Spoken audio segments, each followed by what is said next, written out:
Nani? Huyu jamaa fulani Yesu. Kitu hapo bwana.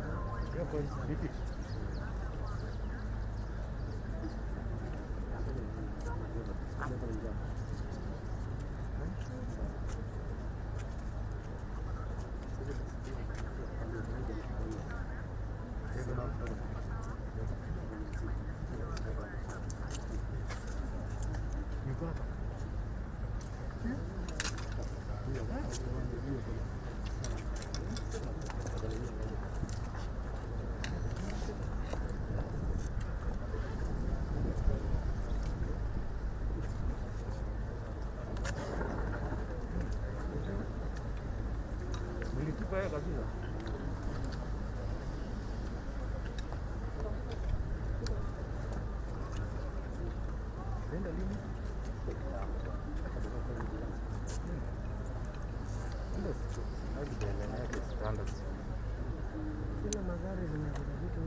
Anafaa kuingilia kule kule.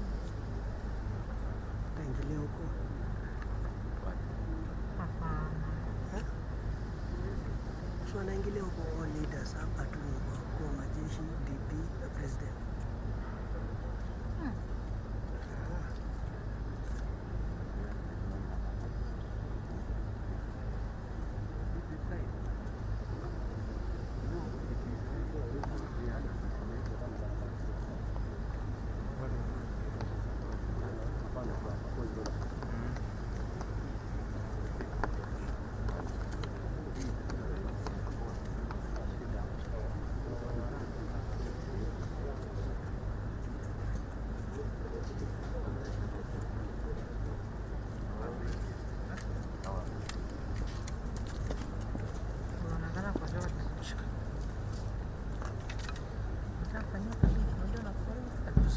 Nisimame hapa. Sasa nakwambia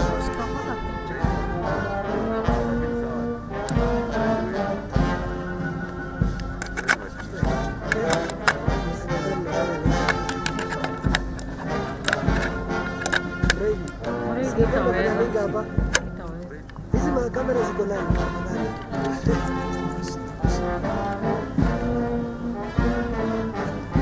guys.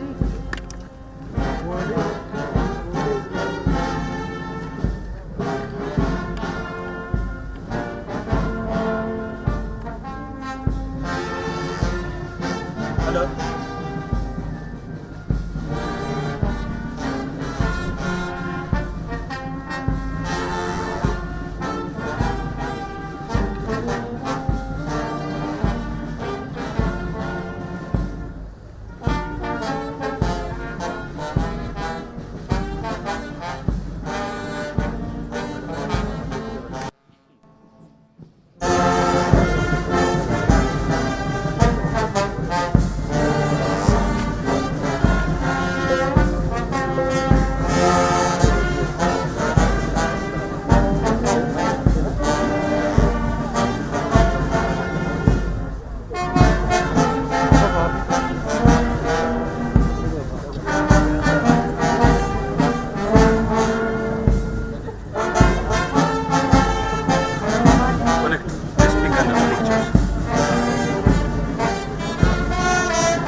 kuelezwa na kusikia na kuelewa.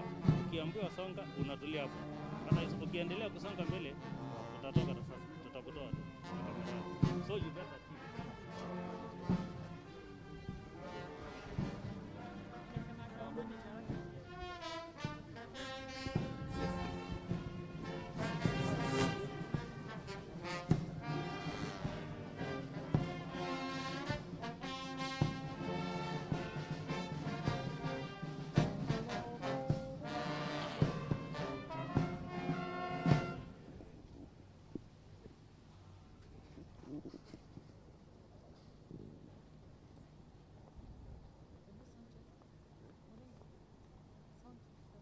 Hmm?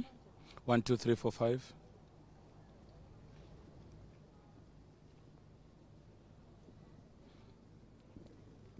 DP yako wapi? Amefika hapo pale kwa ile line. Mali yao machifu wamesimama. Yuko.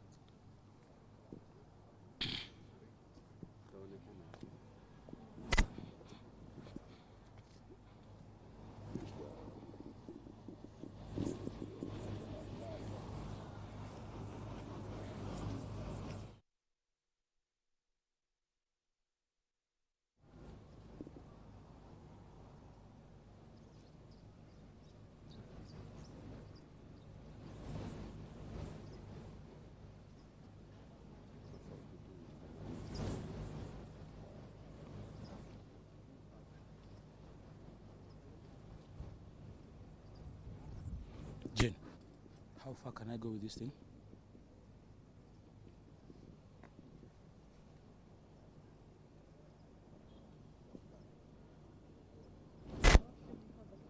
Naweza simama pale. 1 2 3 4 5 6 7 8 9 10. 1 2 3 4 5 6 7 8 9 10. Unanisikia? Hebu angalia nyuma kama unanisikia. Iko sawa? Haya.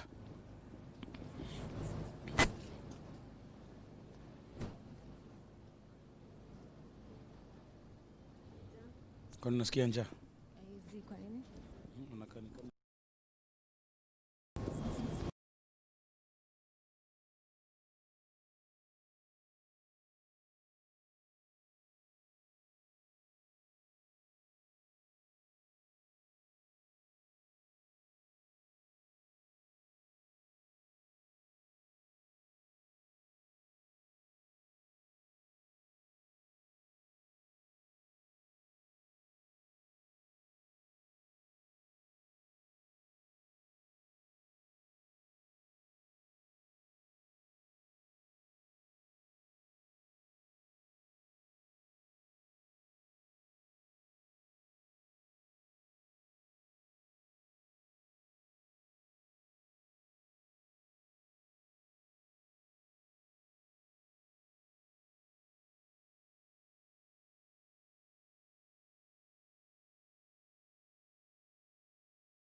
kama watakuja simama kwa mbele.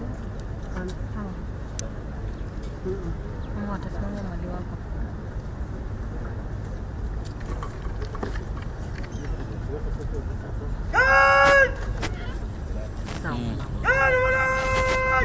Sasa wale ni watu wa gani?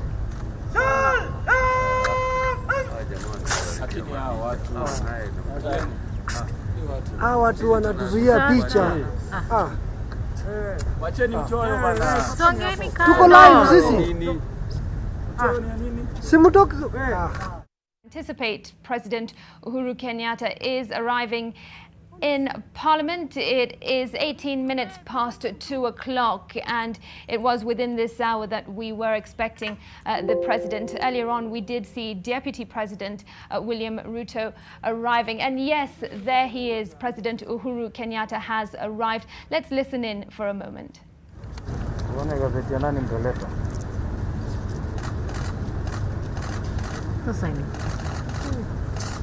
Honestly. Haya, wasonge sasa.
Excellency, Guard of Honor, mounted by Kenya Air Force, present and ready for your inspection.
nisaidie tafadhali. Huyu kamera tafadhali.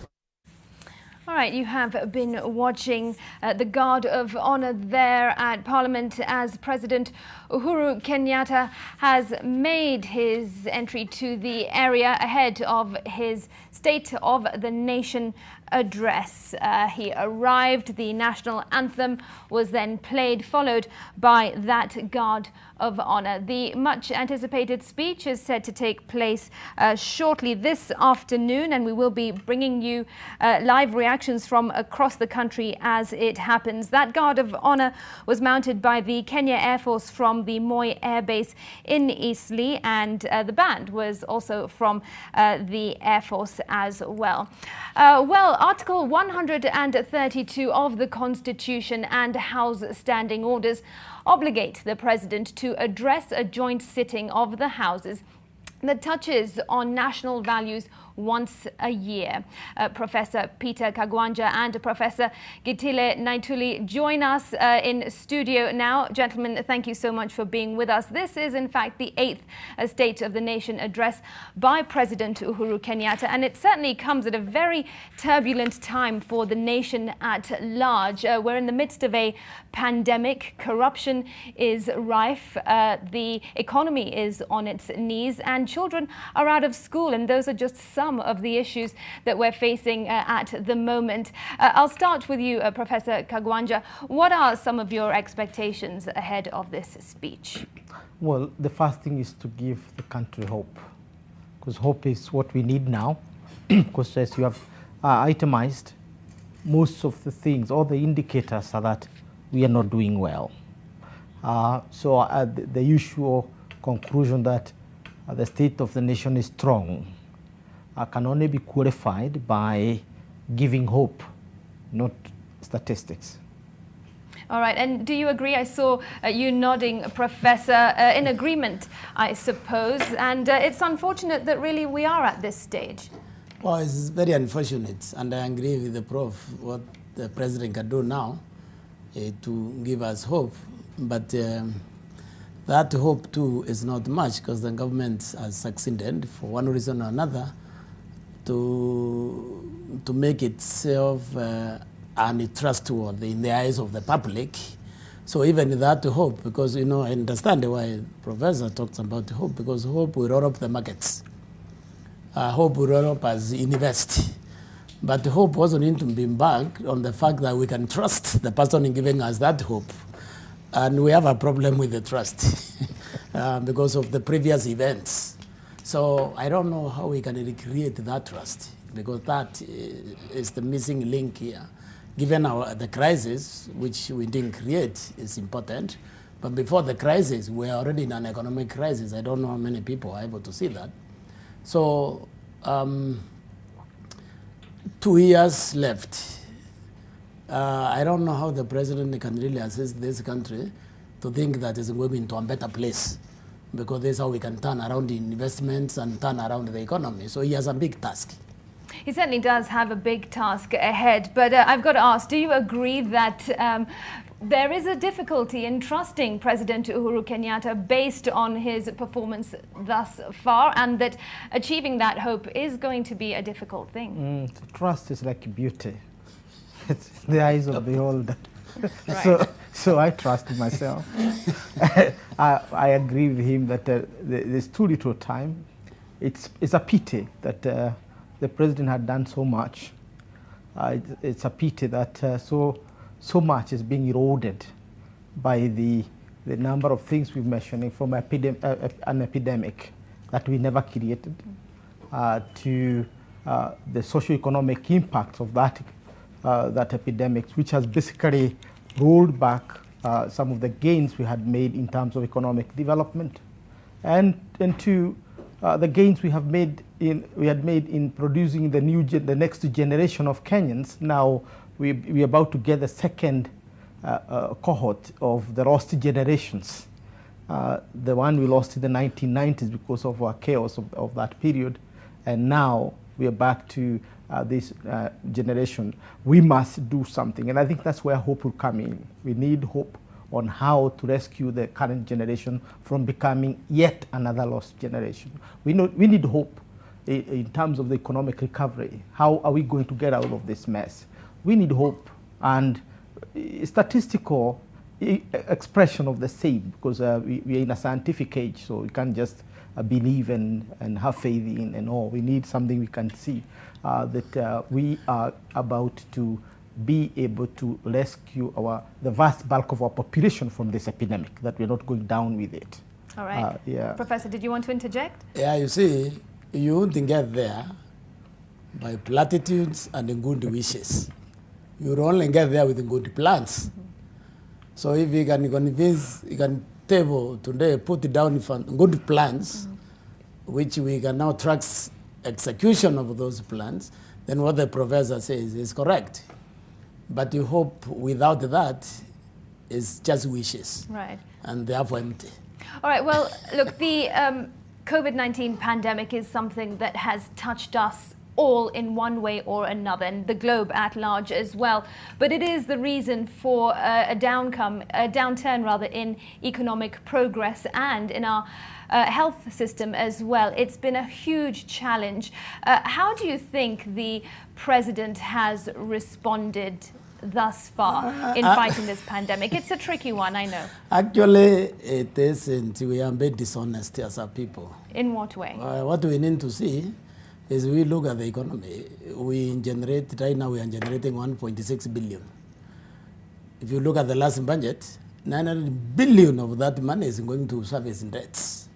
So technically, we are bankrupt, but we don't want to accept. You see, the way you solve any problem is to accept you have a problem in the first place. So the COVID has come to make our bad situations already worse. We need to accept that so that we can avoid escaping. So then we go back and they say, how did we arrive here?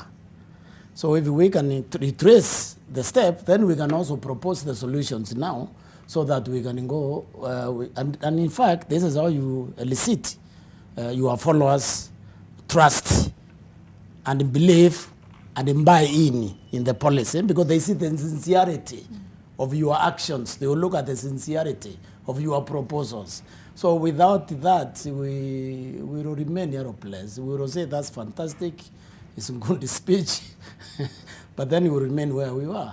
So yeah, because you see the policy, the problem we are comparing also with the Kibaki's performance, which so far is probably the best we have ever seen since independence. It was calm. It was meticulously executed. The policies were meticulously made and meticulously executed. And Professor Kawanja was part of those policies here. What we have seen is a bit chaotic execution of policy. We have also seen a streak of an unforgivable impunity.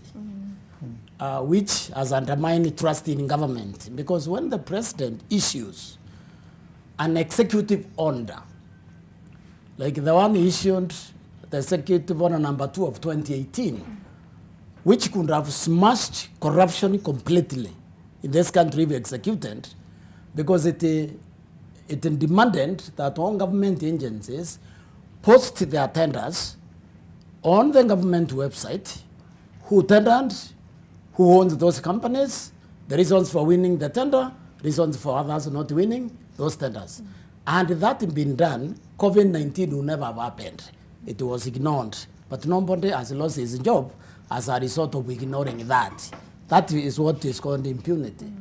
And it's dangerous. So unless we can seriously deal with what is making the government don't deliver, which is the people working within the government, we can't move. The president is a nice guy, but you won't even go there because he's a nice man. Right. All right. Professor Naituli talks about unforgivable impunity within government. We have seen corruption on another level, particularly and most recently with regard to the COVID-19 funds. blatant theft, which was brought to the fore through an expose by my colleague, our investigative editor, Dennis Okari. So do you agree with Professor that really it is the people within his government that are bringing the country down, and essentially him as well? Smriti, you know very well that when you're in a society and a country like this one, there's a time for everybody, and the singer said, "There's a time, there's a time." I think today is a time to reflect back. There's a book. I'm a Christian, so there's a book I don't like reading much called Lamentations. I don't like reading it very much, but not that it is not in the Bible. I am asking that it be expunged. But there comes a time when you have got to project the nation in a certain way. It's in our culture. You don't go to the hospital and find somebody is not well and you start telling them that you're about to go. Say your farewells. This is not what you do. So let me say this. We have had our challenges. Corruption will remain a very powerful stain in our society, in our the government, and so on. Now, who is responsible? Who has not held, captured or prosecuted the thieves? Those are debates we are going to have for a long, long time. It is no doubt that if you look at the statistics that was released by the DPP, if it was official, about how much we as Kenyans have stolen from ourselves, then you can understand why he's talking about impunity. I may not use that strong language of unforgivable impunity because I understand the intricacies of the system. We have an executive and we have a judiciary that are at loggerheads. And for whatever is happening, we have what you can call an anti-corruption architecture that is collapsing under its own weight, not streamlined. And the language of catwalking into some places and others chasing others is there. We need to harmonize our institutional response to that. One of the issues that is appearing in BBI, and sorry to drag that here, is basically recreating our national ethos. Because the problem with Kenya, this is what Gracia Machel told us when she was she and her team were reviewing us, that Kenya has everything right as far as a modern society and a modern system is concerned. Why are we not doing well? Because we have no national ethos. We sing and praise thieves. We pray for thieves. We sacrifice for them. We even reflect and do all the good things to the thieves. How can you tell my daughter or my son that stealing is not good if that is the only way they will be praised? Right. So we have a bad culture. And when the head of state complained about it, people say you should act because you have the whip. Why are you not cracking it? And when you ask him, he will tell you, I have done everything I needed to do as the head of the executive, but the courts are doing what they are doing. So we are in a catch-22 where we need to restructure our system, we need to restructure our ethos, and if we don't do it, our goose is cooked. Your thoughts? You know, we have a weakness as a country. We have a very short memory. These Kenyans are fantastic people. The 47 million of us are very good people. I remember 2002, when Kibaki took power, Kenyans were arresting policemen in the streets for asking bribe, meaning the whole consciousness of the country and transformed itself positively, in the positive direction away from the corruption. So the truth of the matter is moral leadership that can be trusted to move us decisively and create the ethos that we are talking about. Right. Because what Professor Kawanja just said here is our habit of allowing people to steal our cows, and then we are very happy when they give us milk. That, I agree, is banned culture. But the truth of the matter is that the Kenyans can change overnight if the determination to move to positive direction is crafted at the top. Right. All right. Well, there is so much to look forward to in this speech. And if I just look at my screen, the president has arrived inside the actual buildings now. Let's cross over and listen in.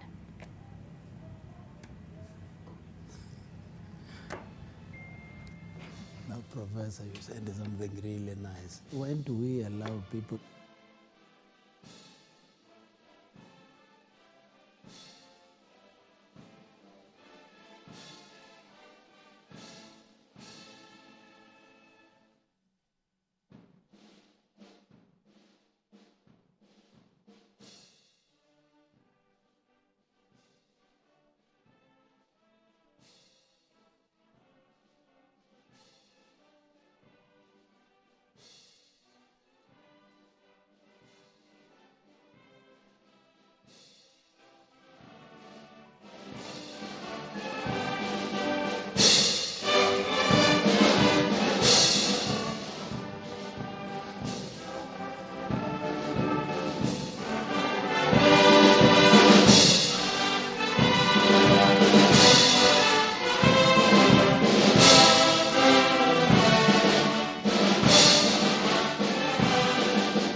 Let us pray.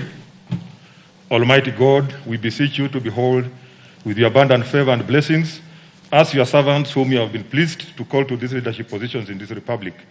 We seek guidance to treat and consider all matters that shall come under our deliberation in so just and faithful a manner as to enhance the peace, prosperity, and welfare of our country and of those whose interests you have committed to our charge. Amen.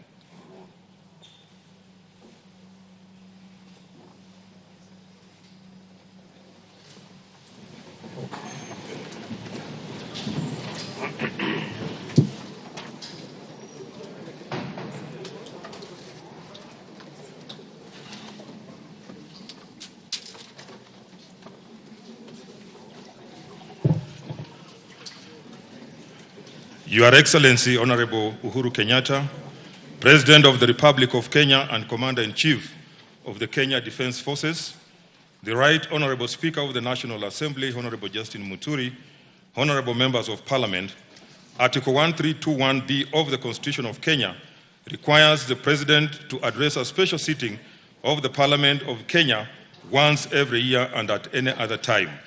Further, Article 1321C requires the President to, among others, once every year, report in address to the nation all the measures taken and the progress achieved in the realization of national values set out in Article 10 of the Constitution. In addition, Article 247 of the Constitution requires the President, in his capacity as the chairperson of the National Security, NSC, to report to Parliament annually on the state of the security of the Republic.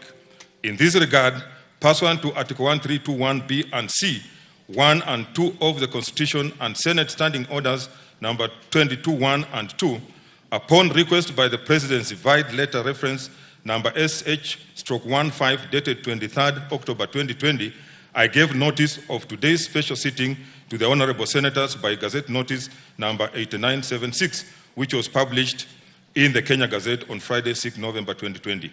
Accordingly, Honorable members, this special sitting is properly convened. I thank you.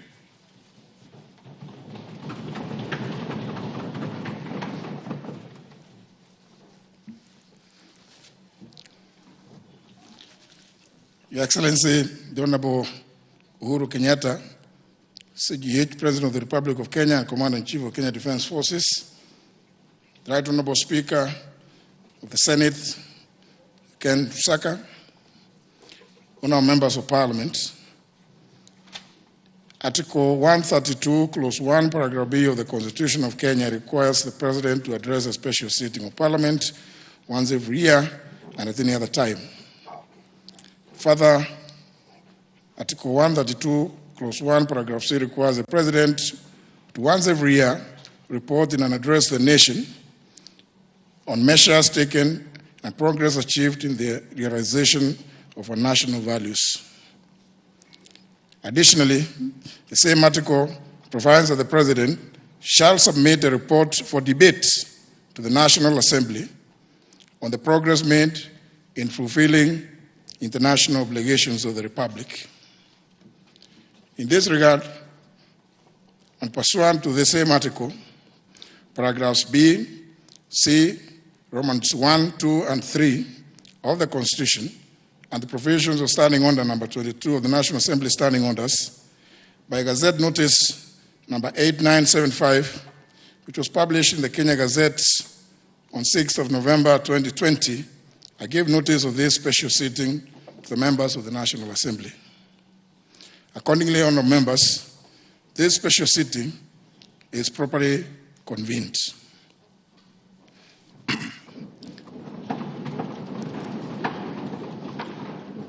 Your Excellency, allow me, in the usual parliamentary practice, to recognize some key invited guests with us here today.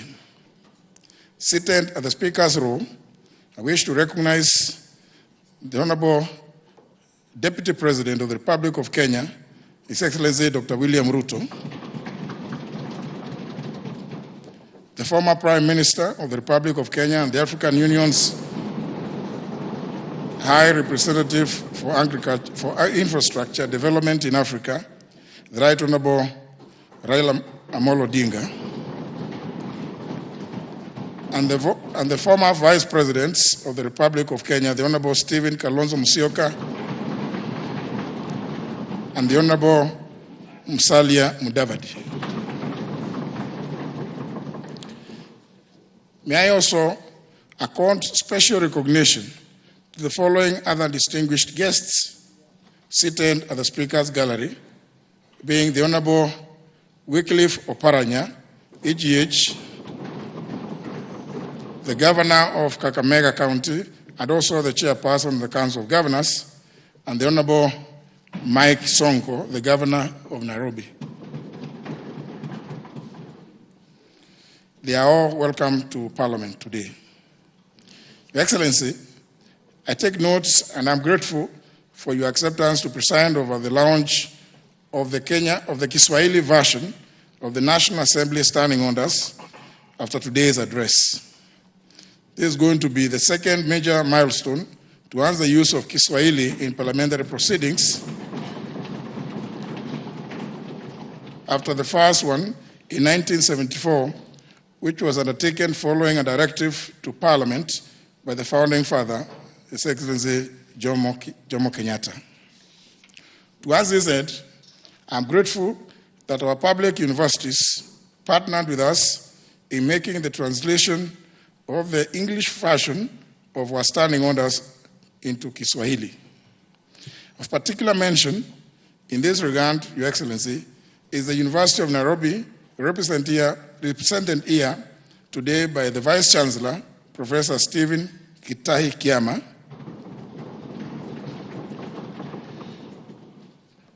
and Kenyatta University, represented by the Vice Chancellor, Professor Paul Wainaina,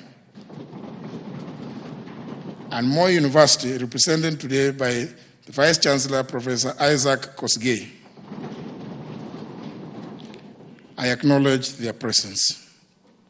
Your Excellency, accompanying the Vice Chancellors are the following Kiswahili experts who deserve special mention because they worked directly with the National Assembly team to make possible the translation of our standing orders to Kiswahili. They are Professor Mwangi Irihe, Professor Kitula Kingei, Professor Sierra Momanyi, Dr. Robert Oduori, Dr. Miriam Osore, Dr. James Michira, Mr. Vincent Magugu, and Mr. Nuhu Bakari. I salute them all. In the same breath, Your Excellency, I also wish to thank members of staff who painstakingly worked with the experts to deliver the Kiswahili standing orders. A special mention goes to the Clerk of the National Assembly, Mr. Michael Sialai, and Mrs. Samuel Njoroge and Kipkemboi Arab Kirui, the Director and Deputy Director of the Directorate of Legislative and Procedural Services, respectively.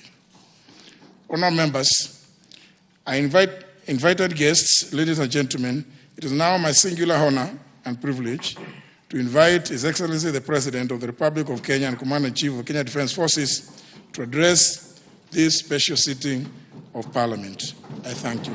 Your Excellency.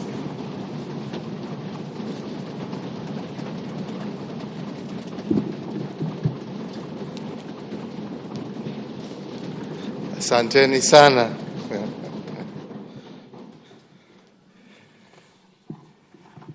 The speakers, or the Speaker of the National Assembly, the Speaker of the Senate,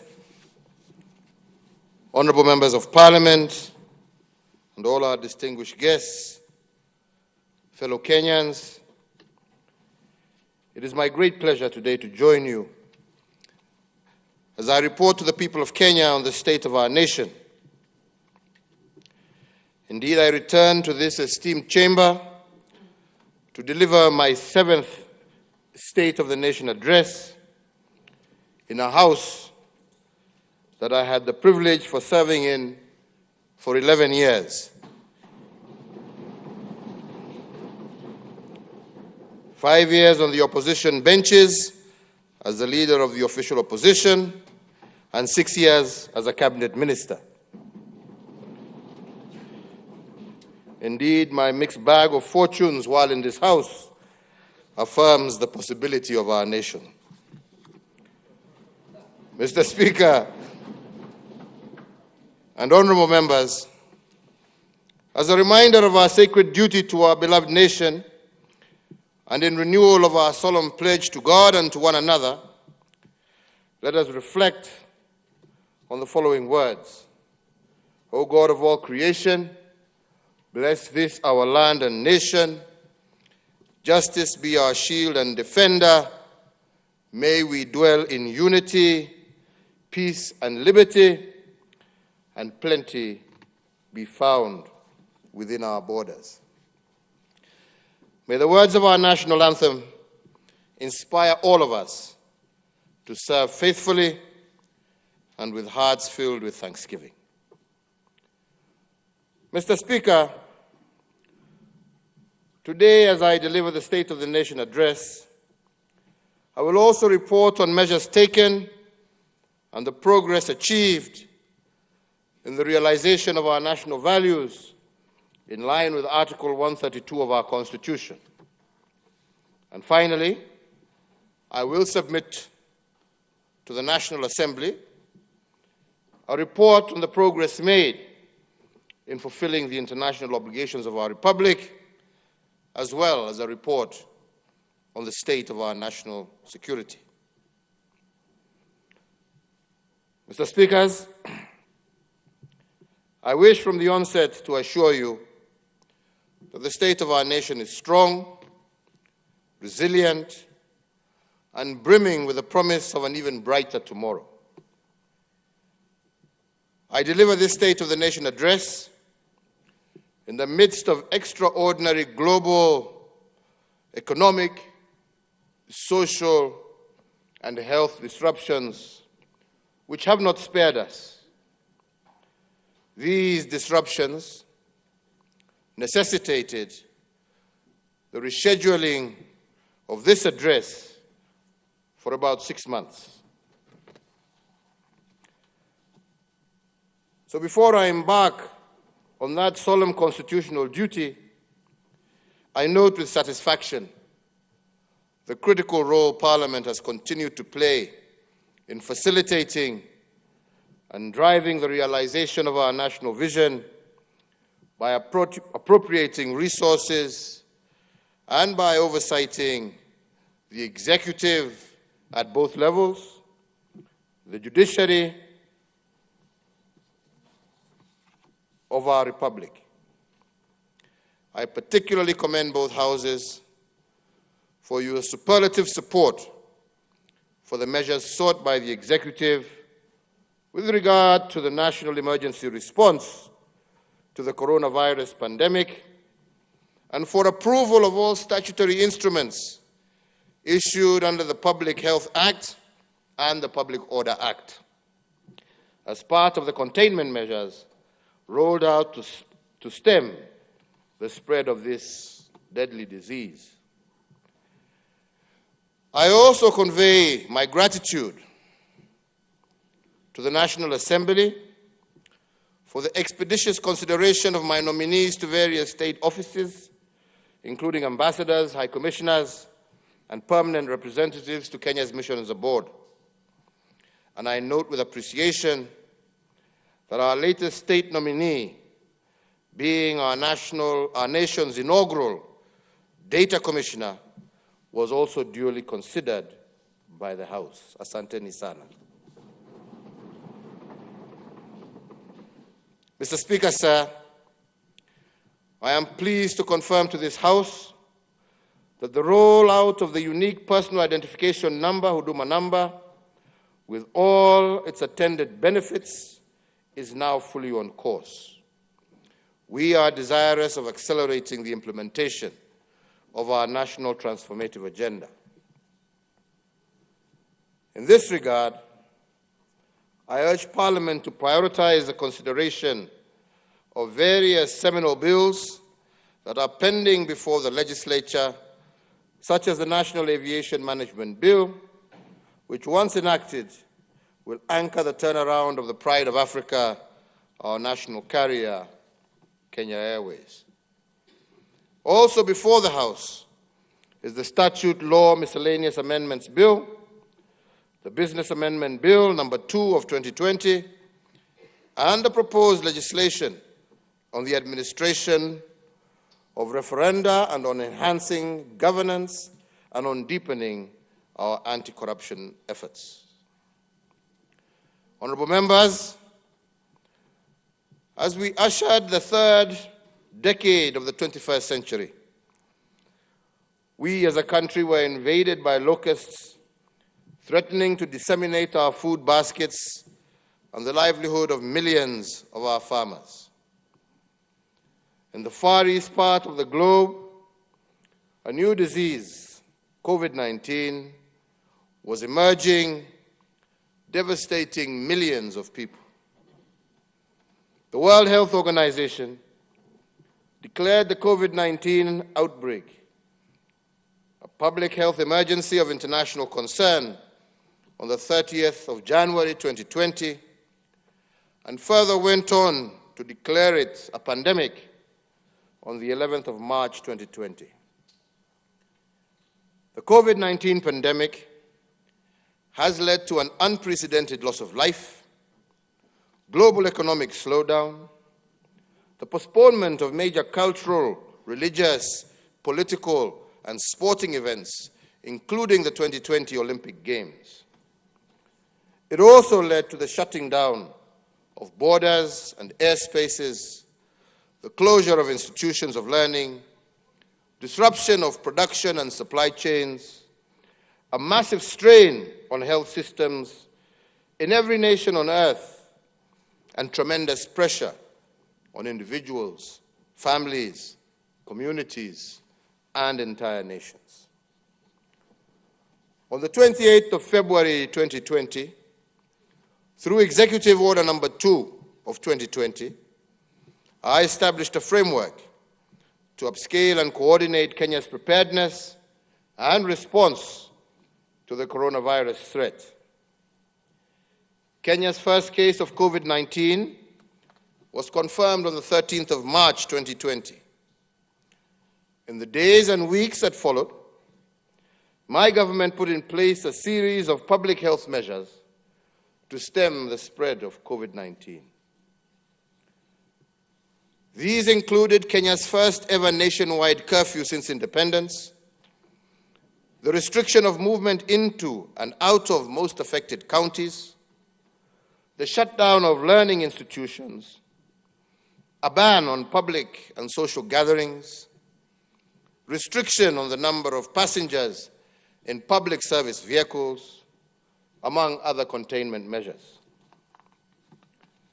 Our health institutions also ramped up their preparedness by training their staff on management of the disease, by creating isolation areas, and by procuring the deployment and deploying the relevant equipment and medication. Despite these commendable efforts, as of this morning, Thursday, the 12th of November 2020, we have reported a total of 66,723 confirmed cases of COVID-19 in our country, and sadly, also a total of 1,203 deaths since this tragedy fell upon us, out of which we can say that 23 persons succumbed to the disease over the last 24 hours.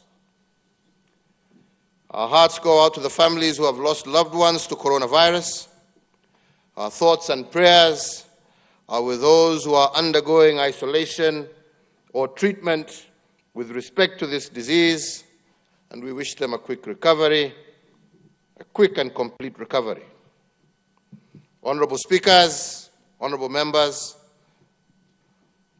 I would like at this juncture to request all of you to rise on your feet and join me in observing a minute of silence in honor of the memory of 1,289 Kenyans who have succumbed to this deadly disease.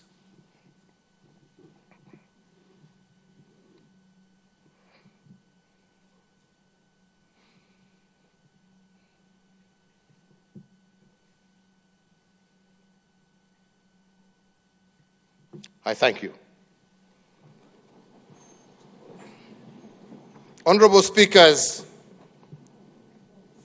it is my plea to this House and to all Kenyans that we must not succumb to COVID fatigue. We must not backtrack from our vigilant fight against this pandemic. And on our part, as leaders, our stamina for discipline must not diminish. If the people fall short of giving their best at this time, we, the leaders, have no option but to give our all. As I said recently, we must know the way, go the way, but also show the way. Mr. Speaker, we also once again honor and commend all our frontline health workers across the country, and we shall forever be grateful for their service under tremendous strain and challenging conditions.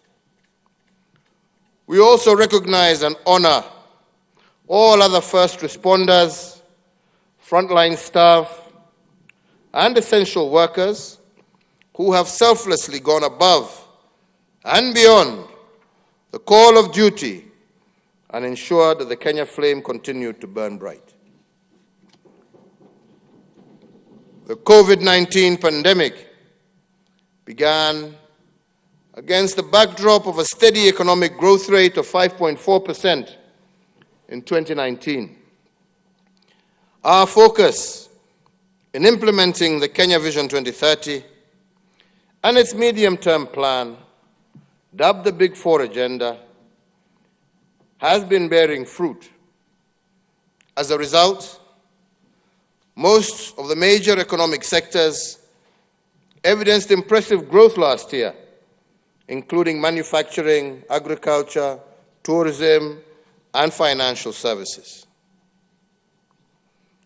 However, when it became apparent that the COVID-19 pandemic threatened to erode the significant economic gains we had made in 2019 and preceding years, on the 25th of March 2020, I did announce state interventions to cushion Kenyans against adverse economic effects of COVID-19 pandemic that warranted the national exchequer to forego taxes amounting to Kenya shillings 176 billion. These tax measures included the temporary suspension of the listing with the credit reference bureaus of any person, micro, small and medium enterprise, and corporate entities whose loan accounts had fallen overdue or was in arrears. 2, the immediate reduction of VAT from 16% to 14%. 3, 100% tax relief for all persons earning up to Kenya shillings 24,000. 4, reduction of pay as you earn from 30% to 25%. 5, reduction of corporation tax from 30% to 25%. Indeed, number 6, we did also instruct that all ministries were to pay approximately Kenya shillings 13 billion of verified pending bills so as to improve liquidity in the economy and ensure that businesses remained afloat by enhancing their cash flows, with the private sector also being encouraged to clear all outstanding payments owed within themselves. The Kenya Revenue Authority was directed to expedite the payment of all verified VAT refunds claims amounting to Kenya shillings 10 billion within 3 weeks, or in the alternative, allow the offsetting of withholding VAT in order to improve cash flows for businesses. Number 8, that Kenya shillings 6 billion from the Universal Health Coverage Kitty was to be immediately appropriated strictly towards supporting counties and the recruitment of additional health workers to support in the management of the spread of COVID-19. And number 9, the lowering of the central bank rate from 8.25% to 7.25%, so as to prompt commercial banks to lower interest rates applicable to their borrowers and thereby availing much needed affordable credit to micro, small, and medium enterprises across the country. Number 10, the lowering of the cash reserve ratio from 5.25% to 4.25%, so as to provide additional liquidity of Kenya shillings 35 billion to commercial banks in order to directly support borrowers that were distressed as a result of the economic effects of the COVID-19 pandemic. And number 11, that the Central Bank of Kenya was to provide flexibility to banks with regard to the requirements applicable to loan classification and provision of loans that were performing as of the 2nd of March, 2020. In addition, my administration, with the support of Parliament, further initiated an 8-point economic stimulus program amounting to some 56.6 billion Kenya shillings. The major objective of the program was to return the economy to the growth trajectory it was on pre-corona by increasing demand for local goods and services, cushioning vulnerable Kenyans, securing household food security for the poor, and creating employment and incomes. More importantly, the program sought to enhance liquidity in support of the business sector, particularly micro and small enterprises.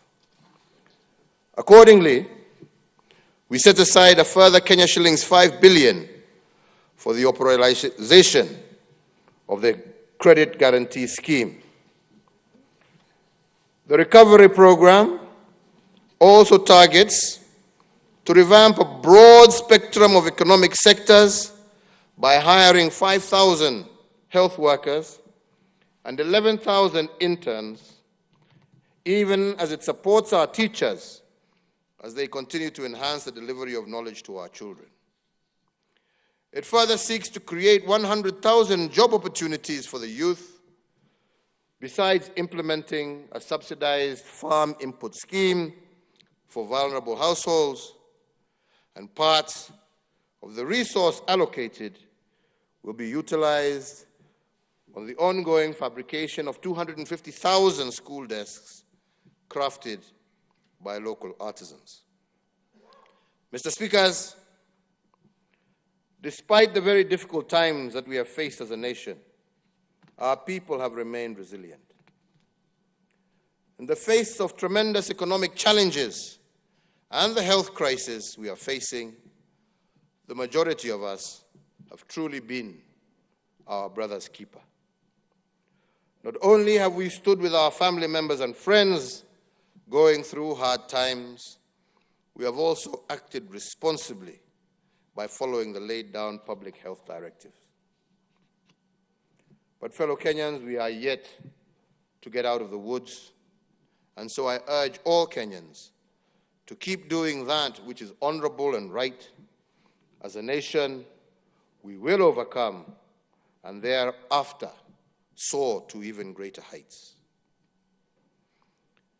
Mr. Speaker, the COVID-19 pandemic has brought to the fore the urgent need for us to upscale our implementation of the universal health coverage pillar of our Big Four, which pillar seeks to eradicate the poverty of dignity and transition our nation into an era where no Kenyan should be forced to sell their land in order to settle their medical bills, or be forced to make a choice between buying much-needed medicine and using money to feed their children.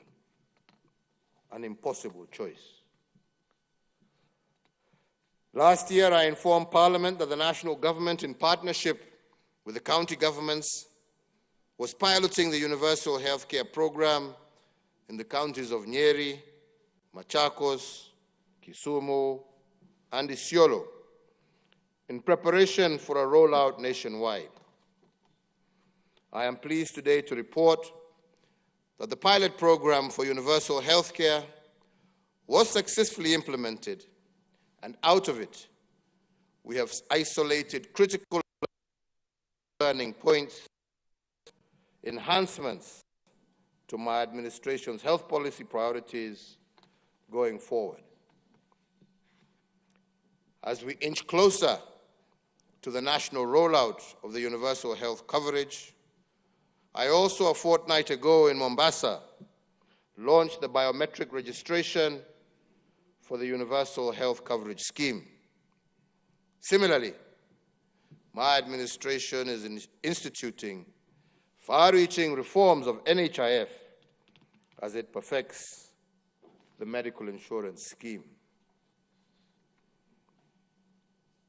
Honorable members of Parliament, it is notable too that there has been a phenomenal increase in mental illness across the country and indeed around the world, which has caused serious national distress and anguish in our families. As a government that cares, I have established an office in the Ministry of Health with the full responsibility of spearheading our national response to this latest disruption to our social order and our nation's wellness. To institutionalize this initiative, I have issued an executive order establishing an ultra-modern national mental health hospital and also elevated Mathare National Teaching Referral Hospital as a semi-autonomous specialized hospital, and I shall be looking to this House to support in the funding of this facility. The East Africa's premier mental health facility will be established to offer training, research in psychiatry, specialized psychiatric services, forensic psychiatric services, child and adolescent mental services, and substance abuse-related and addictive disorders treatment and rehabilitation services. Challenges to our public health notwithstanding, I am confident that in partnership with the county governments, we are on course to realize the aspirations that we have of universal health coverage for all. Honorable members, a nation's future is its children. As custodians of and trustees for future generations, it is our duty to protect, nurture, and mold our young children into responsible citizens. Our children embody the only true guarantee of continuity of this project that we call Kenya. To this end, my administration continues to institute far-reaching reforms within our education sector. And in January last year, we successfully completed the rollout of the competency-based curriculum, an exercise which, while notwithstanding its challenges, is one that has nevertheless been fully embraced by all stakeholders in the education sector. As at the end of 2019 calendar year, we had been able to achieve a textbook-to-pupil ratio of 1:1 for grades 1 to 3. I assure this distinguished sitting that the journey to replace the 844 system with a new fit-for-purpose curricula is well underway, and refinements are being undertaken in the course of implementation. Honorable members, as a parent and also as a grandparent, I share in the pain and frustration of most parents in having our children home for nearly an entire year. However, as a responsible government, we put the health and safety of the children as the paramount consideration. The gradual and phased reopening of schools that began with the examination classes is being carefully monitored at all levels so as to ensure that our young Kenyans are safe and secure as they continue preparing for their national examinations. The Ministry of Education will, within 14 days of the date hereof, announce the 2021 academic calendar, with all other classes expected to resume learning in January of 2021. Still on the subject of our basic education, I made a commitment to the nation during my last State of the Nation address that no child should be left behind, meaning that no child be denied their right to access education. I am pleased to report to this House that for the second year we have been able to achieve a transition rate of 100% from primary to secondary schools. And even as we prepare to reopen schools, I once again reiterate that no child will be left behind, even those who unfortunately have transitioned into being young parents. Honorable Speaker, we must say that In the face of these undoubtedly impressive gains, we must guard against resting on our laurels. The next frontier in the quest to providing education for all is to improve our education in Kenya by enhancing quality of education, both in terms of physical structure as well as content. It is evident that our public day and boarding secondary school infrastructure is overstretched. As a result, our students are suffering congestion in both classes and dormitories. These challenges, however real, must not stop us from pursuing what we know to be the right thing for our children.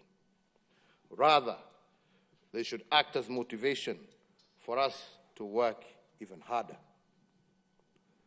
Through a combination of interventions, both policy and financial, involving the Ministry of Education, county governments, and members of the National Assembly, through the National Government Constituency Development Fund, we shall have the necessary resources to address the infrastructure gap to our education sector conclusively within the next 24 months.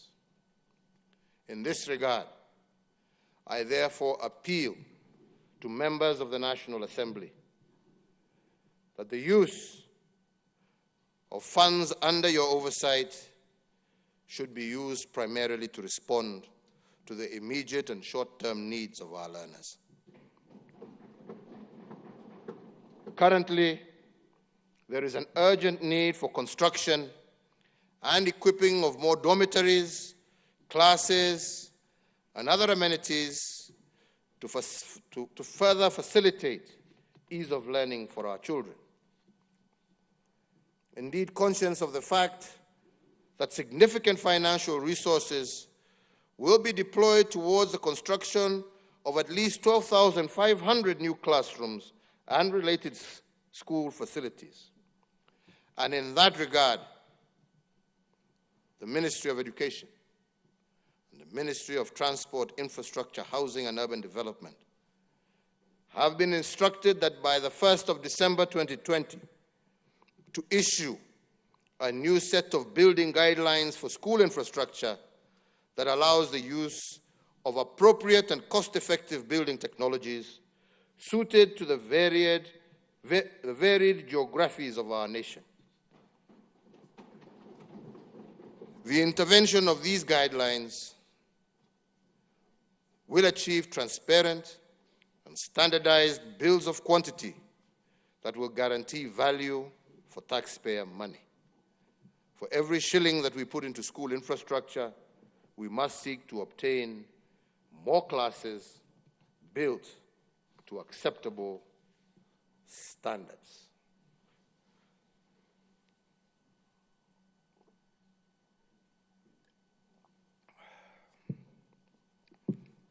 Fellow Kenyans, honorable members, Mr. Speakers, on the state of our economic development at Article 132, read with Article 10 of our Constitution, I am required to report to Parliament on a wide array of economic, social, and relational achievements. I call the sum total of these achievements our economic development. Honorable members, economic development is not about intentions and activities. It is about results. It is not about the volume of what we did. It is about the impact of what we achieved. In other words, economic development is the measure of the tangible, positive transformation of the well-being and the quality of life of our people. During this year's reporting, I will focus on 4 areas of primary thrust and situate the 4 areas within the broad framework of the Big Four. And I must mention at the onset that the Big Four is not a project, as many think of it. The Big Four is an economic development strategy or framework which I have used to organize government delivery and to answer the question why in terms of the selection of the priority areas that we are working on. The philosophy of the Big Four is anchored in 4 intentions which we have pursued relentlessly this year despite the problem of COVID-19. The first one is liberating our urban poor from the poverty of dignity caused by poor housing and inadequate services.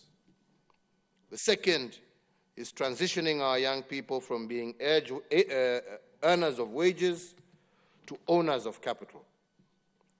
And the third is building a holistic base of human capital that is food secure and health assured.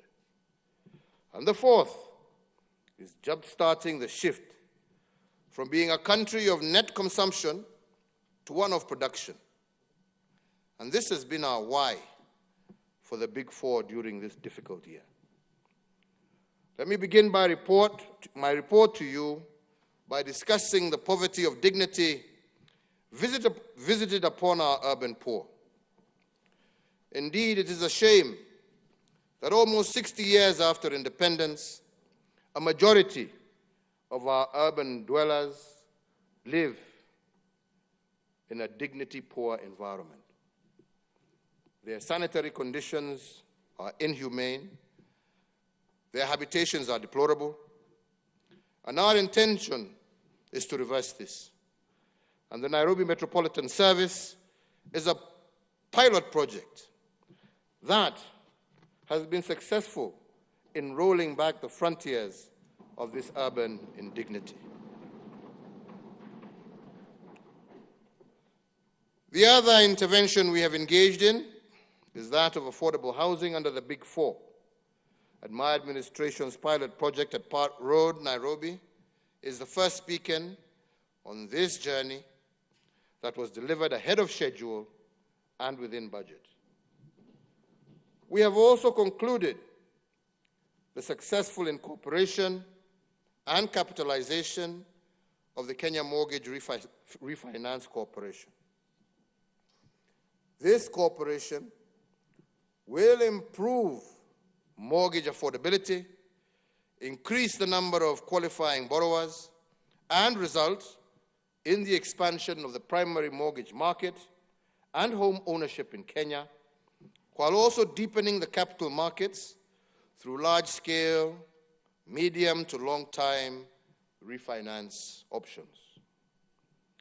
I would also like to report that there are also ongoing reforms in the land sector to improve access to land as a factor of development. Towards further promoting and sustaining Kenya's national development, the National Land Titling Program continues apace. During my administration and over the last 7 years, 4.5 million new titles have been issued since 2013, as compared to 6 million titles issued from 1963 to the year 2013. These are not mere abstract statistics, honorable members. They represent very real gains from wananchi and the resolution also of long-standing historical land injustices. For example, just last week in Samburu County, only 2,000 group ranches were titled by the preceding administrations. But up to early this month, my government has issued over 10,000 new titles in Samburu County, and by January of next year, we are on course to have issued a further 15,000 title deeds. Honorable members, just over a month ago, I also issued a further 2,000 titles here in Embakasi Ranching in Nairobi, whose combined value to the owners is approximately 6 billion Kenya shillings in the hands of our people today. So, honorable members, to restore fully the sanctity of title, we are also digitizing all the land records across the Republic. This national endeavor is anchored under the National Land Information Management System, and the system is designed to enhance security of land records, improve accessibility, and also dramatically reduce the cost of land transactions.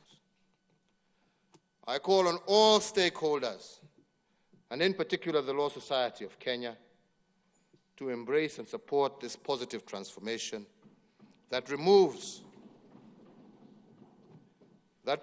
land information management in Kenya from its current 19th century system and standards to those that are more appropriate to the 21st century. Other reforms in this sector include the formulation of the Sectional Properties Bill to bring legal clarity to the ownership of sectional properties. The bill is in its final stages before introduction to this esteemed House.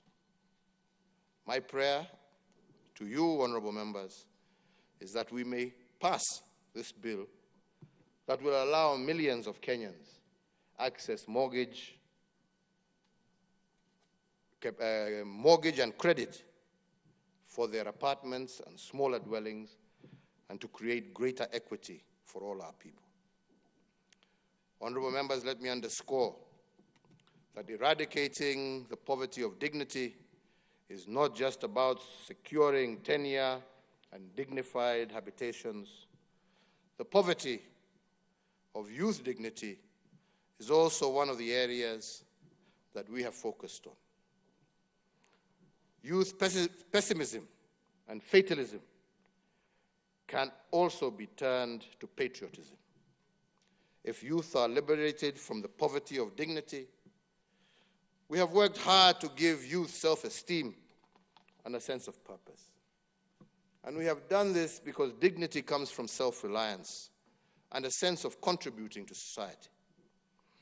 If the youth are given a sense of national importance, they will own the country and guard it jealously as active shareholders.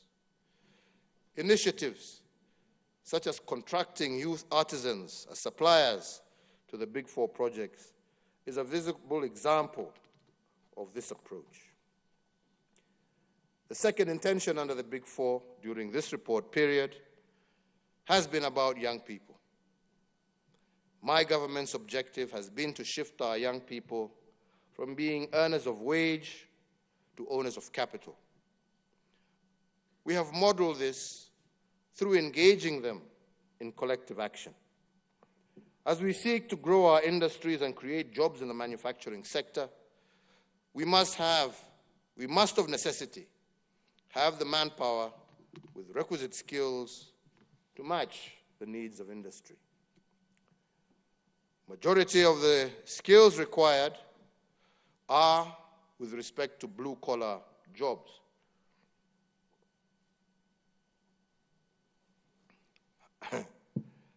To blue-collar jobs that need young men and women who understand the basics of the digital economy and who have the capacity to deploy both knowledge and ingenuity as they seek to solve practical problems. It has taken considerable effort on the part of my administration to educate both parents and young people that there is a viable education pathway for Form 4 leavers who do not achieve the necessary grades to pursue university programs. This pathway is anchored on the technical and vocational training program. Today, I'm proud to report that we have so far enrolled 430,598 students in 182 technical and vocational training colleges across the country. The curricula for these institutions has been developed in partnership with industry stakeholders in varied sectors of our economy, ranging from the automotive industry, oil and gas, maritime and shipping, to agro-processing. We are also collaborating closely with technology partners to develop curricula for basic digital skills to allow our young people to take advantage of opportunities within the digital economy. Indeed, barely a month ago, I launched a border scheme meant to bring together 1.4 million riders in that sector who actively support 5.2 million families across the country. What I told them was that in aggregate, these riders make a total of Kenya shillings 357 billion every year, which is more than the total disbursements that we make to 47 counties through the National Exchequer, which presently stands at Kenya shillings 316 billion annually. And what I told them with these statistics in mind, it is clear that border riders can come together and become owners of capital and holders of major investments. We are encouraging them to engage in saving schemes and to work together in order to create a capital base that will enable them to own petrol stations, border assembly factories, and other investments that can transform their lives.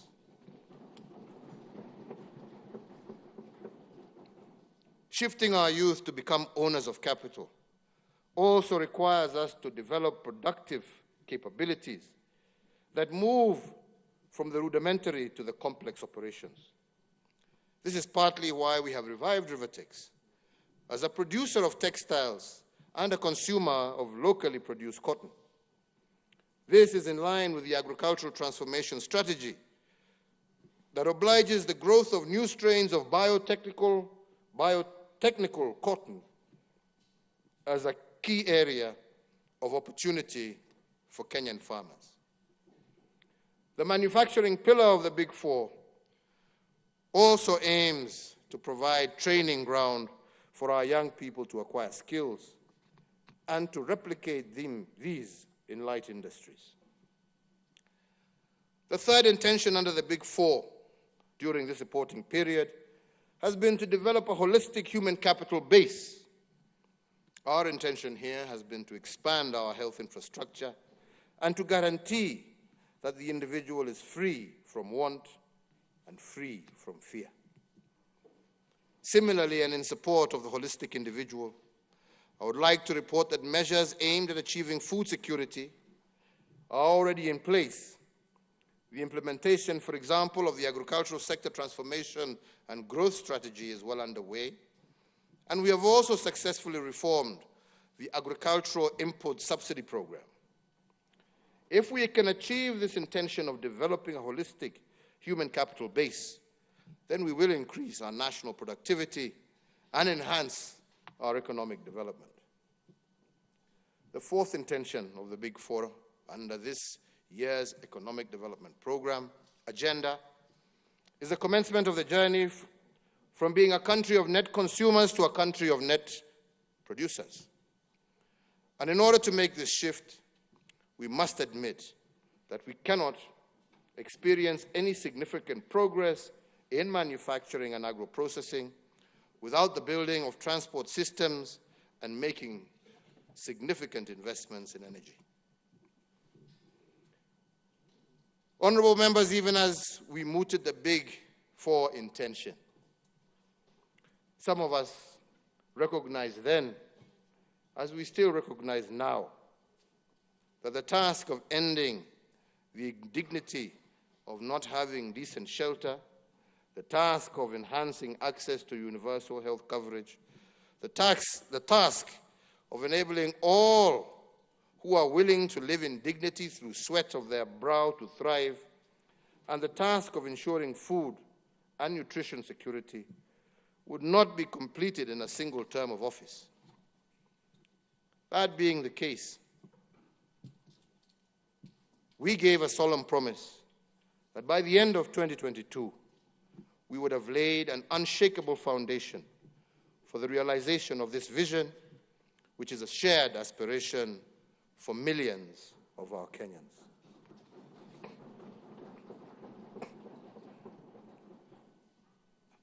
As an enabler to the Big Four agenda, my government will continue to roll out seminal programs in response to the needs of businesses, both large and small.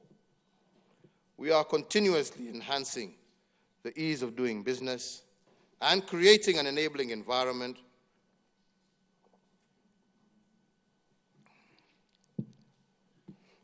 for all our enterprises to thrive. Earlier this week, I commissioned a transit shed at the Kenya Railways, Nairobi, and dedicated it as a clearing point for cargo imported into the country by our small traders, saving them the agony and inconvenience of delayed clearing of their trade wares, as well as saving them considerable financial cost. The dividends of our sustained reforms and investments over the last few years continue to enhance our nation's competitiveness and ranking globally. We have recorded many milestones thus far, such as Kenya's 80 slot improvement since 2014, with our nation currently ranked at number 56 globally and ranked third in sub-Saharan Africa on the Ease of Doing Business Global Ranking Report. This from a low of 136th position globally in 2014. As an affirmation of our place of pride within the community of nations, Kenya now ranks number 1 globally in protecting minority investors and 4th globally in terms of getting credit. The number of companies registered daily has increased by 500% from 30 in 2014 to 200 in 2020, and a daily average of 300 during the COVID-19 period. On aggregate, 400,000 companies are annually now registered in Kenya. My government, watu wanafanya biashara tu huko, hata nyinyi. My government has heeded the cries for bold and decisive actions to reduce the unnecessary regulatory burden occasioned by the multiplicity of licenses at both the national and county levels. Our initial focus in Nairobi City County has seen the waiver of a single business permit to all new businesses registered in Nairobi for the first 2 years of their operations, effective March of this year. We have also waived the presumptive tax requirement for all new businesses. These 2 initiatives and others within our Ease of Doing program will now be aggressively rolled out nationwide as we endeavor to make it easier for both local and international investors to set up, operate, and expand their businesses. And our endeavor is to make Kenya the best country on the continent in doing business by the year 2022. And for this, I seek the support not just of this House, but also of our 47 county governments. As we continue to create an enabling environment for our enterprises to thrive, we are also enhancing connectivity in the country through ports, road and rail.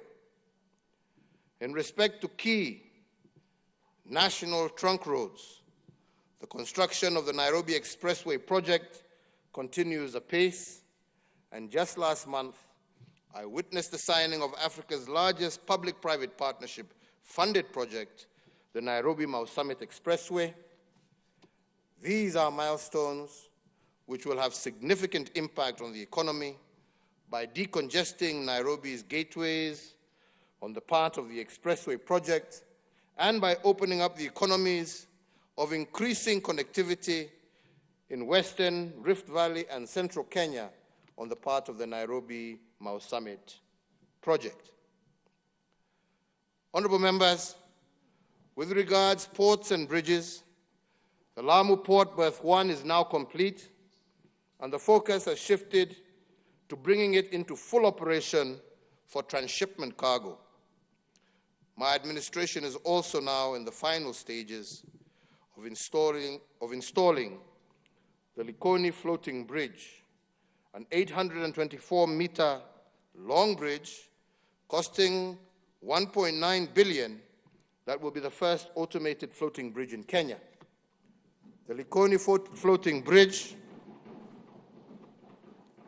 will help to decongest ferry transport of the Likoni Channel in the context of the COVID-19 safety concerns and beyond by providing a safe pedestrian connectivity from Liwatoni on Mombasa Island to Ras Bofu on the Likoni mainline side.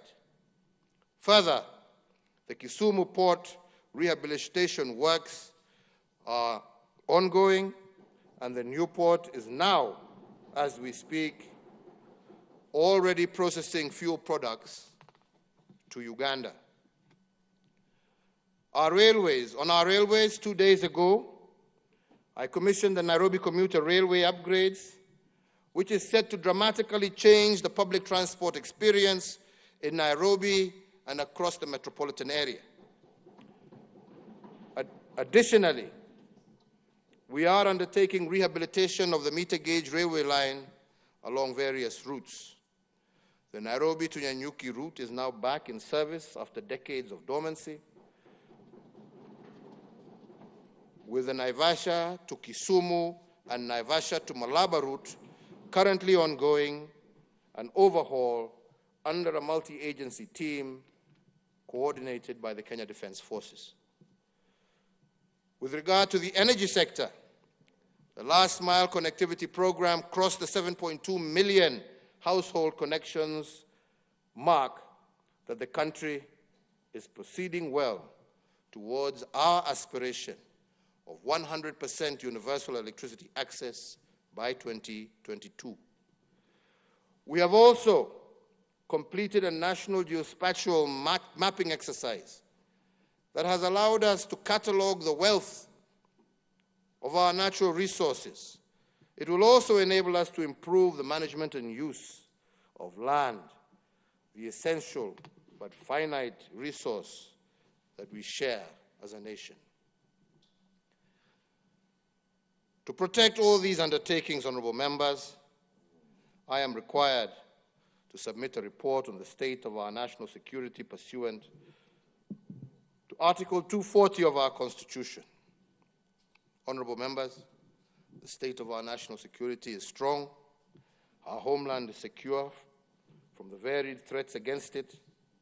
For this, and on behalf of all Kenyans, and as the Commander-in-Chief, I give thanks and praise to the brave men and women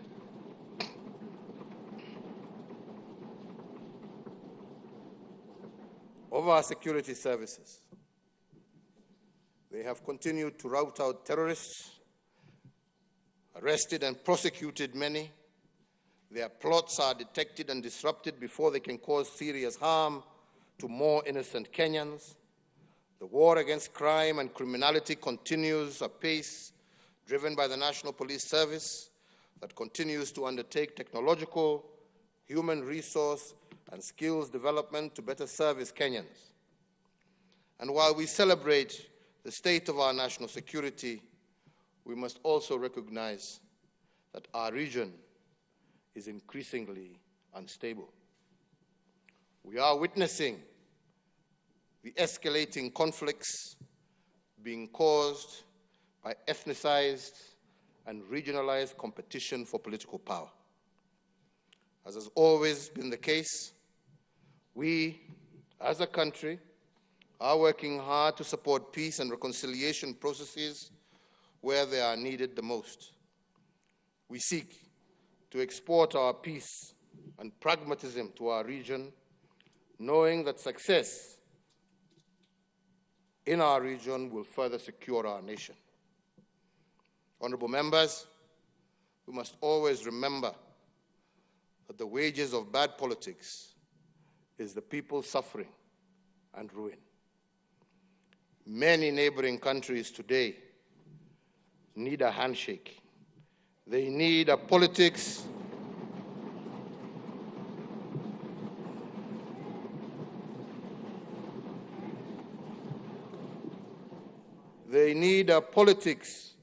in which competition is not turned into enmity and war. They need political leaders focused on including the young and desperate, not inciting them to revolt against their country and their elders.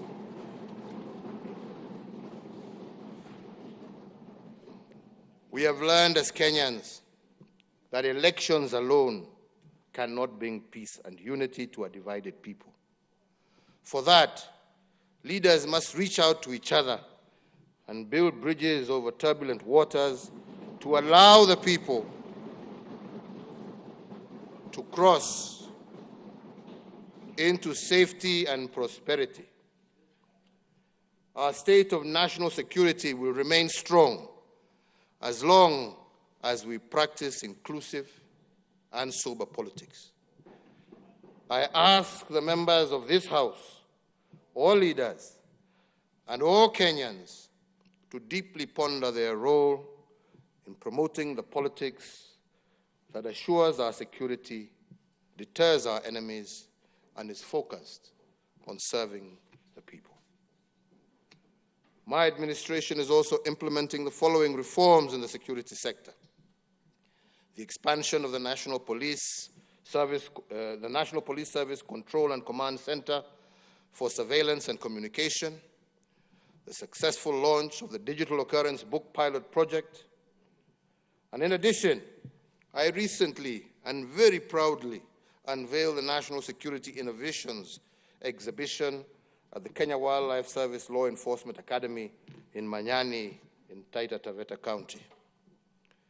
This was a youth-driven, innovative project aimed at leveraging on technologies to address problems facing citizens, from cybersecurity, crime, revenue collection, gateways, social media communication, to geospatial mapping and resource consolidation, and even the manufacture of small arms. My government recognizes the important role played by ICT and innovation in overall national development. Information communication technology has greatly improved access to government services and enabled Kenyan youth access job opportunities outside Kenya. To ensure that Kenyans continue to enjoy these benefits, my administration has increased access to ICT infrastructure and connectivity through the rollout of the basic voice infrastructure in 67 sub-county locations in all unserved areas.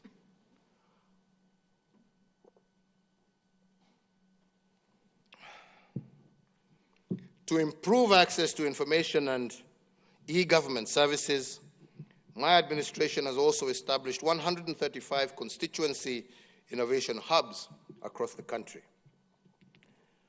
Honorable Speakers, as part of my functions as President, I am also requested to submit a report for debate in the National Assembly on the progress made in fulfilling the international obligations of the Republic. At the end of this address, I will indeed submit this report to this House. However, some of the key achievements of that report are worth mentioning in this State of the Nation address. As we relentlessly pursue our national development agenda, we remain alive to the fact that as a respected member of the community of nations, we have obligations on the regional, continental, and global stages. We are also acutely aware that the modern world is one where a myriad of transnational, traditional, as well as emerging security and ecological challenges pose grave threats to national security and development within our own borders. That said, we also do not lose sight of the tremendous opportunities available regionally, continentally, and globally for Kenya to deepen our shared prosperity.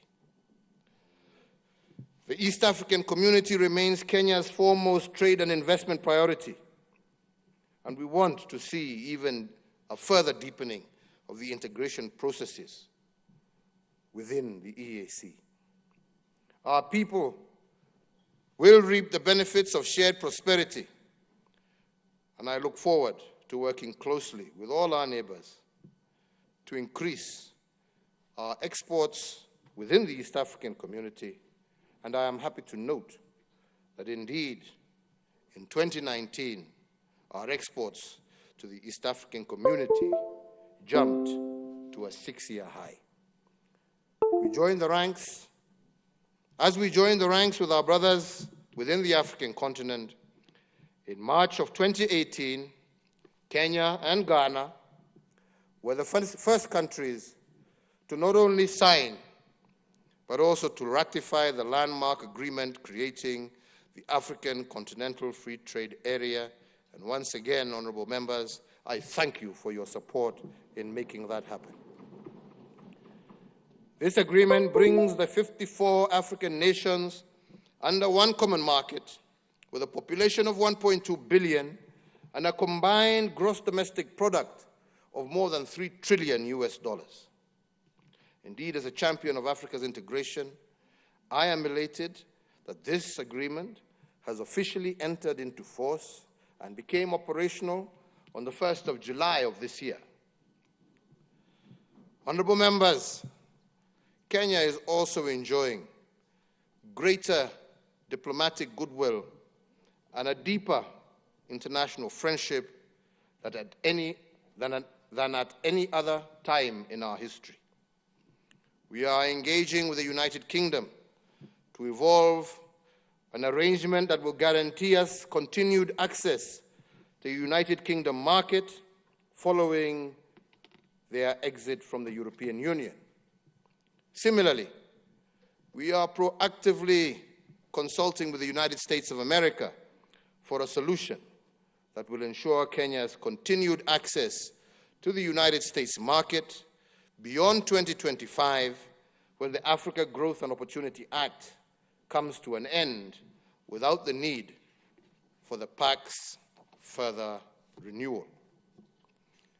Apart from deepening our cooperation with our traditional partners, we have also sought to unveil new frontiers for mutually beneficial cooperation with countries in Eastern Europe, the Asia-Pacific region, as well as the Caribbean.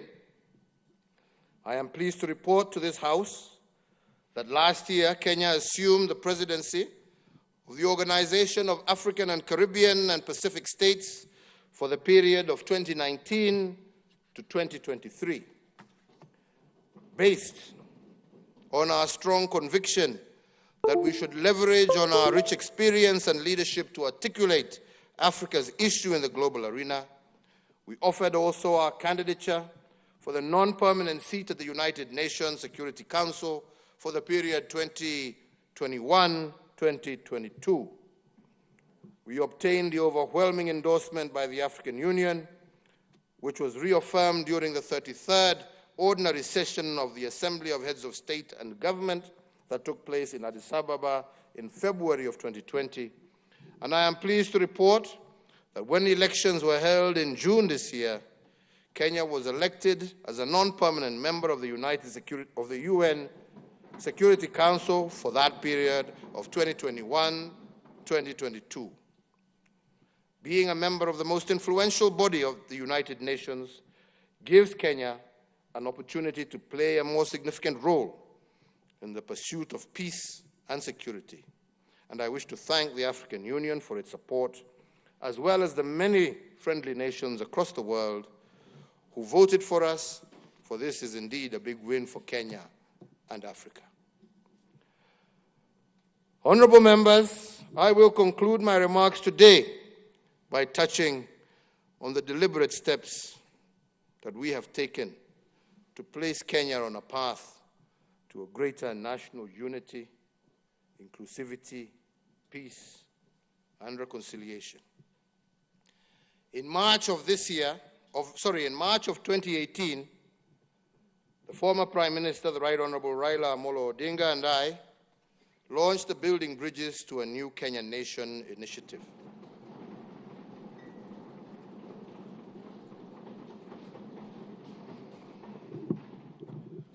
To support the same, in May of 2018, we established the Building Bridges to Unity Advisory Task Force. And this task force has now completed its work and submitted its report, a report which has elicited great public debate. The report extensively evaluates our national challenges and makes robust and comprehensive practical recommendations to address them. Indeed, as we progress to the next phase of this, I urge all Kenyans to constructively consider the recommendations therein.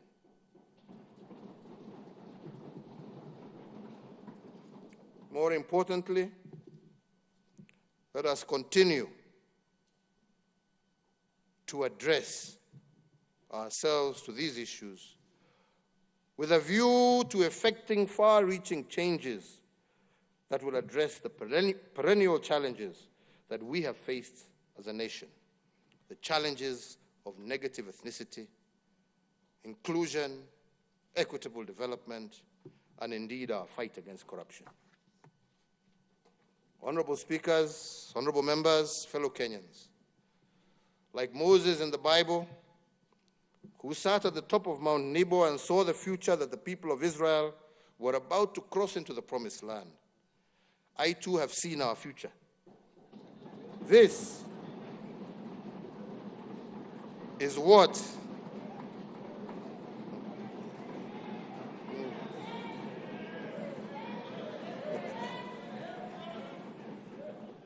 fellow Kenyans, is what our future looks like.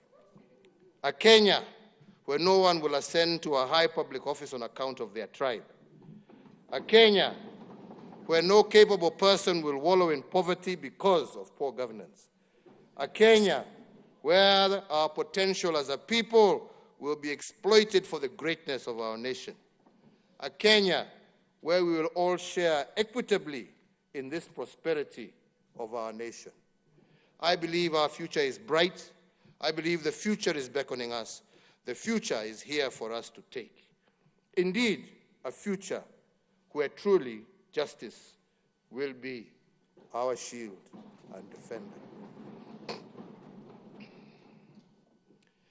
Every journey, fellow Kenyans, starts with a single step, taken in faith, at times against all odds. That journey has commenced. Major changes are needed to our Constitution and other laws so as to lay the foundation for the prosperous future that we seek. As a people, we must seize this constitutional moment, as I have said, to ensure that we deliver to future generations of Kenyan the future that they deserve. Indeed, Kofi Annan once aptly reminded us as a country that this world is not ours to keep. We hold it in trust for future generations. This moment in time is our meeting with destiny. When generations come long after we are gone, let them say that we made the right decisions at this moment, that we chose unity over division, that we dreamt of and birthed a happier, more harmonious and prosperous nation. Kenya, honorable members, is greater than any individual. Indeed,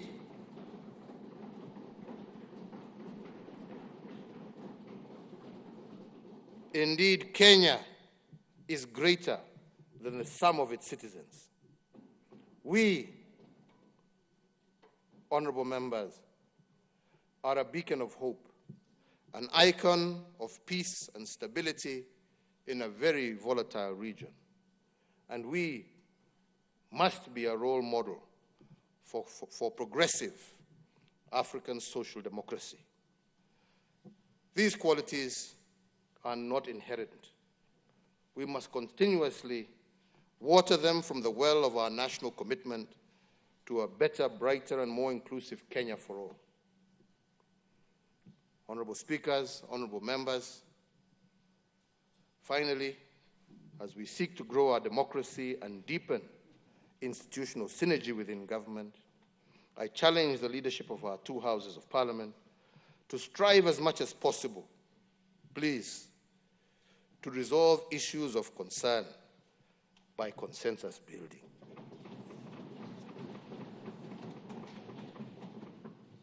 As worldwide experience shows, there is always some level of jostling to be expected between the two chambers of our national legislatures, and that happens everywhere around the world.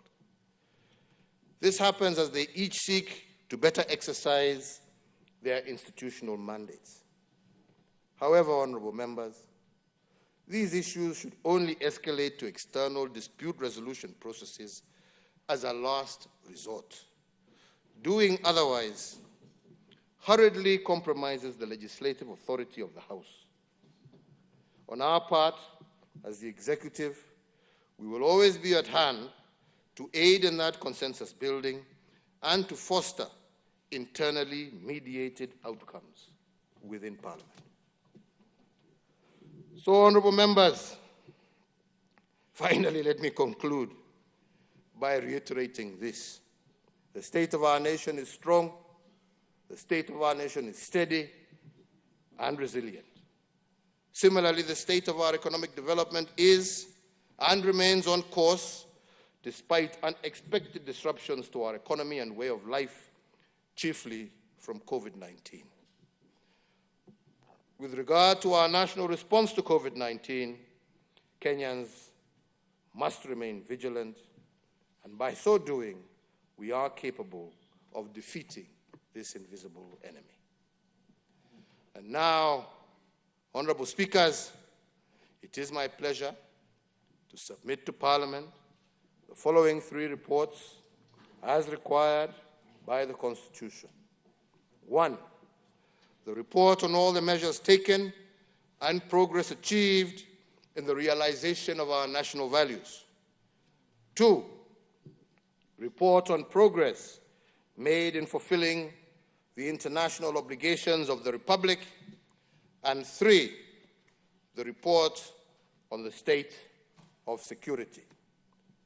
Further, and in recognition of the centrality of transparency, accountability, and good governance as the anchors of sustainable development, and while also conscious of the pivotal role played by micro, small, and medium enterprises in driving growth and creating opportunities, I do have the pleasure of submitting, alongside the constitutionally required reports, the following other reports. 1, the report on ease of doing business, milestones 2017 to 2020. And 2, the annual report of the Office of Director of Public Prosecutions for the financial years 2017-18, 2018-19, 2019-20. Kwa hayo machache na mengi, Mungu awabariki na Mungu ailinde taifa letu la Kenya. Asanteni sana. Thank you very much.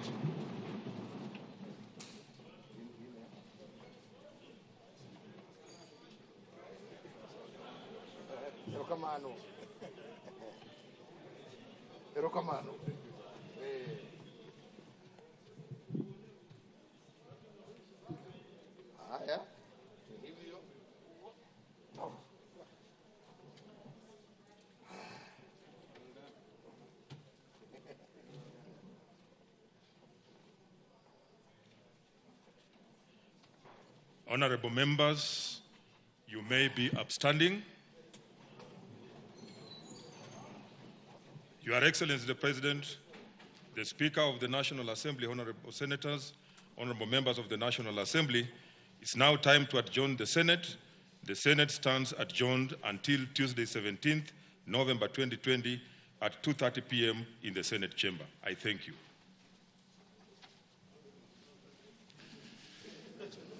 Your Excellency the President,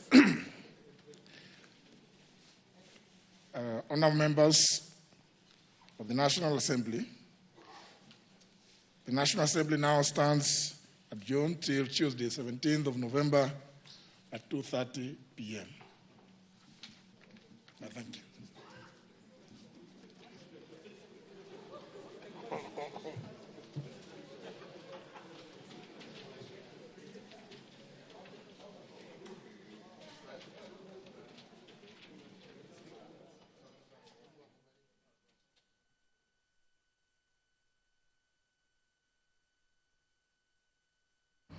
The president has